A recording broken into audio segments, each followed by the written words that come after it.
வணக்கம் என் அன்பான நேயர்களே.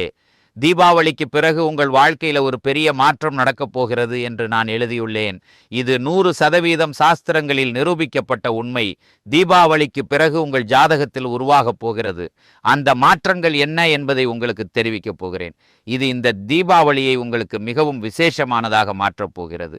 இந்த தேவகுரு பிரகஸ்பதி யார்? உங்கள் ஜாதகத்தில் மிகவும் சக்தி வாய்ந்த தேவகுரு பிரகஸ்பதி.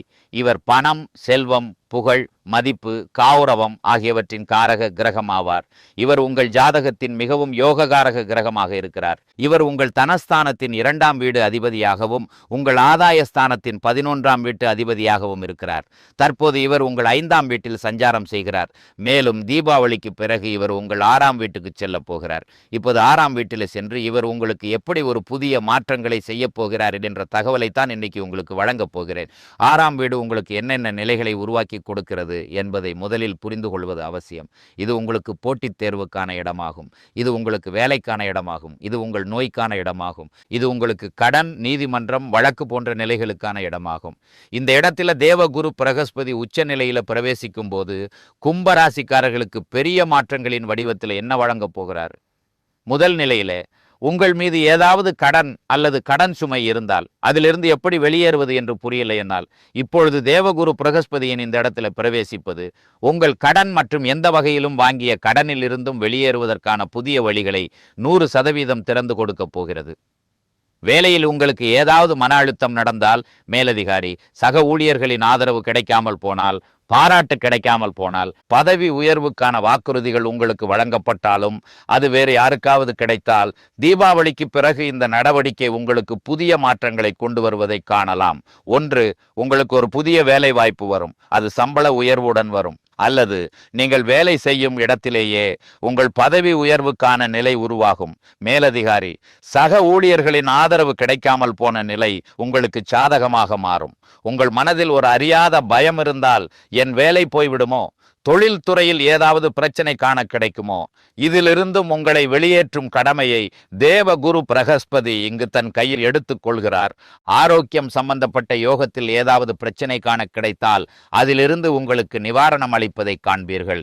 ஆரோக்கியம் சம்பந்தப்பட்ட யோகத்தில் எந்த வகையிலும் நீண்ட காலமாக நோயை சந்தித்துக் கொண்டிருந்தால், மருத்துவமனை செலவுகள் உங்களை தொந்தரவு செய்தால், அதிலிருந்து உங்களுக்கு நிவாரணம் அளிக்கும் கடமையை தேவகுரு பிரகஸ்பதி எடுத்துக்கொள்கிறார். அத்துடன் நீங்கள் எந்த வகையிலும் நீதிமன்ற வழக்குகள், சண்டைகள், வழக்குகள் போன்ற நிலையை எதிர்கொண்டால் அதில் உங்கள் தவறு இல்லை என்பதை கவனத்தில் கொள்ளுங்கள். இருந்தபோதிலும் நீங்கள் நீதிமன்ற வழக்குகளின் நிலையை எதிர்கொண்டால் இந்த வகை பிரச்சனையிலிருந்து உங்களை வெளியேற்றுவதற்காகவே இந்த கிரகம் இந்த இடத்துல பிரவேசிக்கிறது.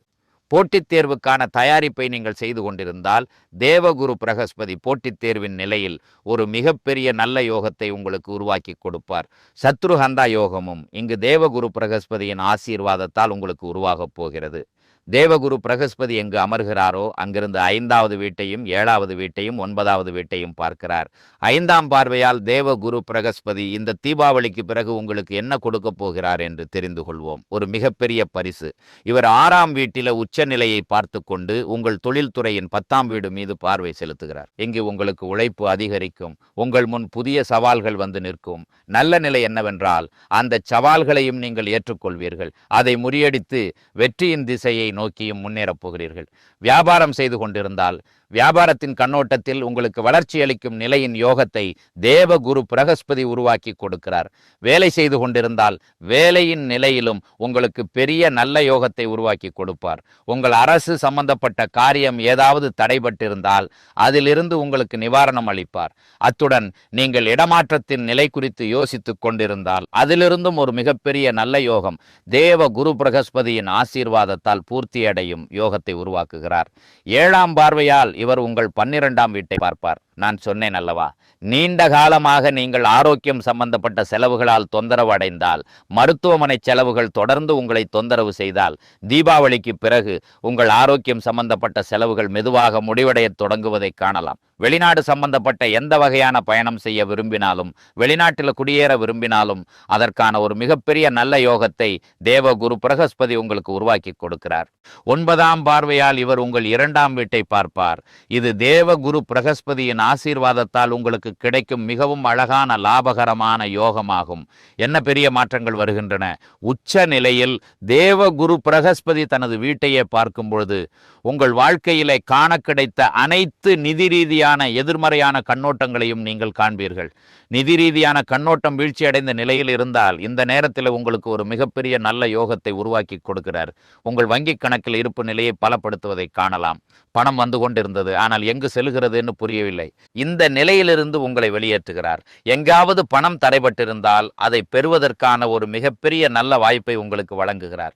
குடும்பத்தில் புகழ், மதிப்பு மற்றும் கௌரவத்தை பெற்றுக் கொடுப்பார். அத்துடன் வாக்கின் காரணமாக கடந்த காலத்தில் உங்கள் கெட்டுப்போன காரியங்களை வாக்கின் இனிமையின் திறனின் பலத்தால் நீங்கள் உங்களுக்கு சாதகமாக முடித்துக் கொள்வீர்கள்.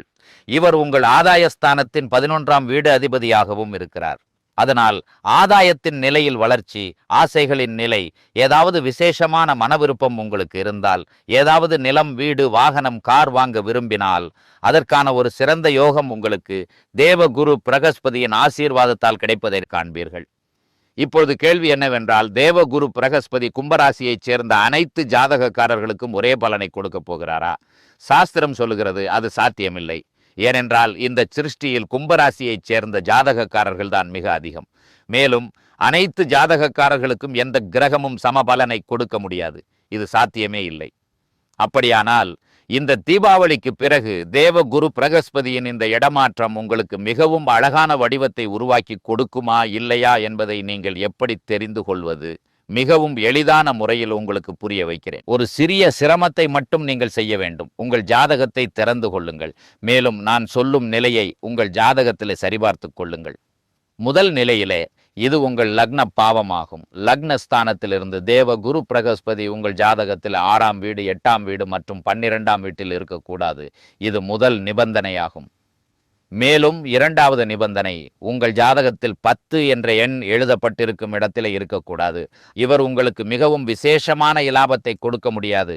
ஆனால் இந்த 4 இடங்களை தவிர தேவகுரு பிரகஸ்பதி உங்கள் ஜாதகத்தில் எங்கு அமர்ந்திருந்தாலும் இந்த தீபாவளிக்கு பிறகு உங்களுக்கு ஒரு மிகப்பெரிய பரிசை தேவகுரு பிரகஸ்பதியின் ஆசீர்வாதத்தால் உங்களுக்கு நிச்சயமாக பூர்த்தியாகி இருக்கும்.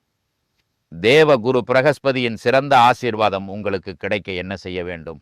ஓம் குருவே நமஹ் என்ற இந்த மந்திரத்தை தினமும் ஒரு மாலை ஜபிப்பது உங்களுக்கு மிகவும் நல்லது. விஷ்ணு சஹஸ்ரநாம பாடலை படிக்க முடியாவிட்டாலும் அதை கேளுங்கள். கேட்பதன் மூலம் இதன் பெரிய நல்ல யோகம் உருவாகி வரும். தேவகுரு பிரகஸ்பதி 6ஆம் வீடு, 8ஆம் வீடு, 12ஆம் வீடு அல்லது நீச நிலையில் இருந்தால் யாராவது புஷ்பராக கல்லை அணியச் சொன்னாலும் தவறுதலாக கூட அணியாதீர்கள். இல்லையெனில் நல்லது எதுவும் நடக்காது. அதனாலே தவறுதலாக கூட நீங்கள் அணியக்கூடாது. இந்த தீபாவளிக்கு பிறகு உங்களுக்கு மிகவும் மங்களகரமானதாக இருக்கட்டும். உங்கள் அனைத்து விருப்பங்களும் விநாயகர், குபேரர் மற்றும் லக்ஷ்மியின் ஆசீர்வாதத்தால் பூர்த்தியாகட்டும். இந்த வாழ்த்துடன் உங்களிடமிருந்து விடைபெறுகிறேன். நாளை மீண்டும் ஒரு புதிய தகவலுடன் உங்கள் முன் வந்து நிற்பேன். அதுவரை வணக்கம்.